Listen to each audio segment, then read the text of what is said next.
আন্দোলন করে সংগ্রাম করে এই দেশের স্বাধীনতা অর্জন করিয়েছেন। আজকে আমরা তাদের স্মরণ করব। ভারত ব্রিটিশ শাসনের 200 বছর, এই 200 বছর আমরা লাঞ্ছিত ছিলাম, বঞ্চিত ছিলাম এবং সেখান থেকে মুক্তি লাভের জন্য আমাদের দেশের মহান নেতৃত্বগণ,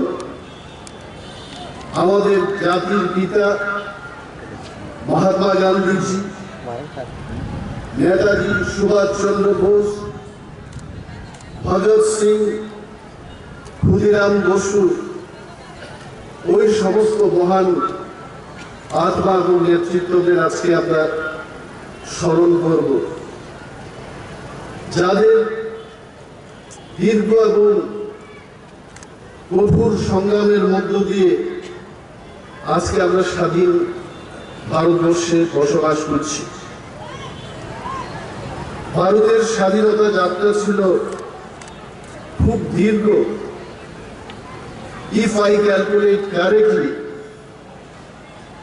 প্রায় 200 বছরের মতো এই দেশ ব্রিটিশ শাসনের কাছে ছিল এবং ব্রিটিশরা আমাদের এই দেশকে সুনেকে চিড়িয়া নামে পরিচিত ভারতবর্ষে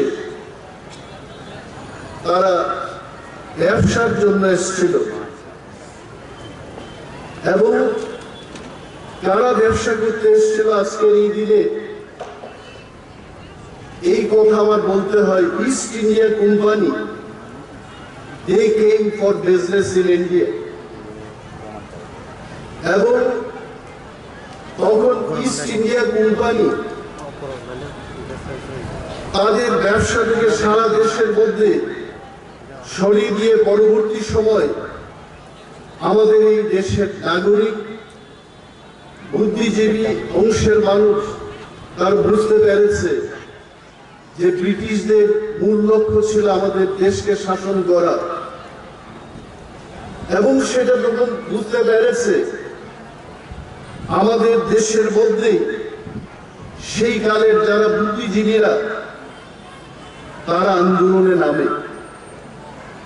And the first movement, সংগঠিত এবং ঐক্যবদ্ধ আন্দোলন, we could do in the year 1757, যাকে ভারতবর্ষের ইতিহাসে আমরা পলাশির যুদ্ধ বলে থাকি।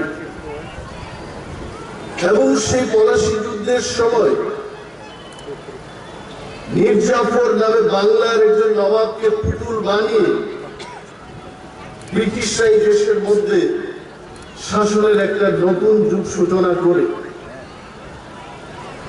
এবং সেখান থেকে আমাদের দেশ, আমাদের নিপীড়িত শোষিত নাগরিকরা এখানে সেখানে বিক্ষিপ্তভাবে আন্দোলন করতে থাকে এবং আরো 100 বছর পর ব্রিটিশদের বৈষম্যমূলক নীতির বিরুদ্ধে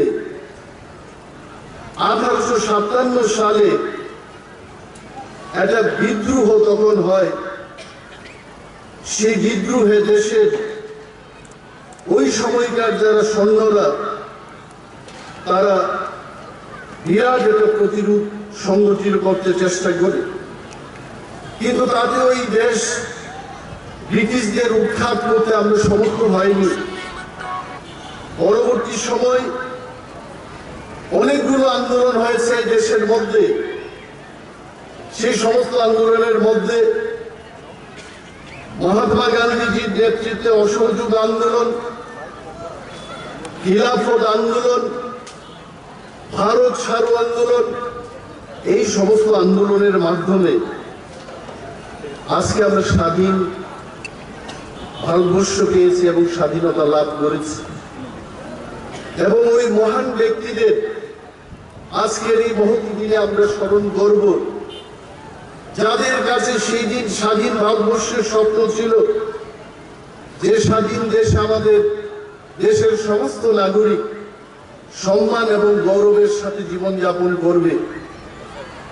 আজকে আমাদের ৭৮তম স্বাধীনতা দিবস, স্বাধীন ভারতবর্ষে আমরা পতাকা উত্তোলন করতে পারছি। এবং আজকের এই মহতী দিনে আমি আমাদের দেশের জাতীয় সঙ্গীত যারা রচনা করেছেন বিশ্বকবি কবিগুরু রবীন্দ্রনাথ ঠাকুরের কথা স্মরণ করতে চাইব।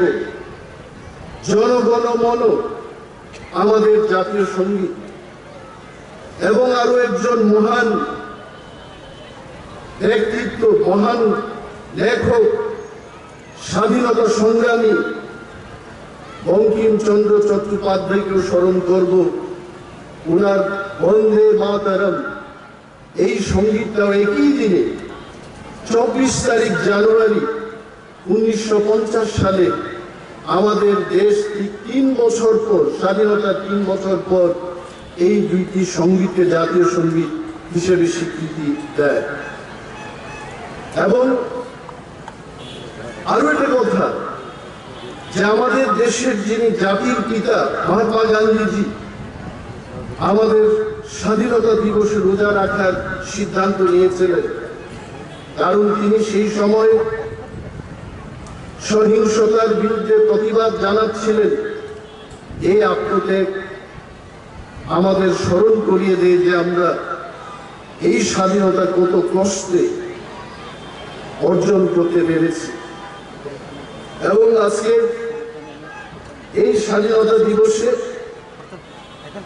আমাদের ত্রিপুরার সমস্ত নাগরিক বৃন্দ, বিশেষ করে সিপাহী জলায় বসবাসকারী আমাদের সমস্ত নাগরিকদের, ভাই বোনেদের, বন্ধুদের শুভেচ্ছা জানাচ্ছি ঐতিহাসিক দিনটিতে।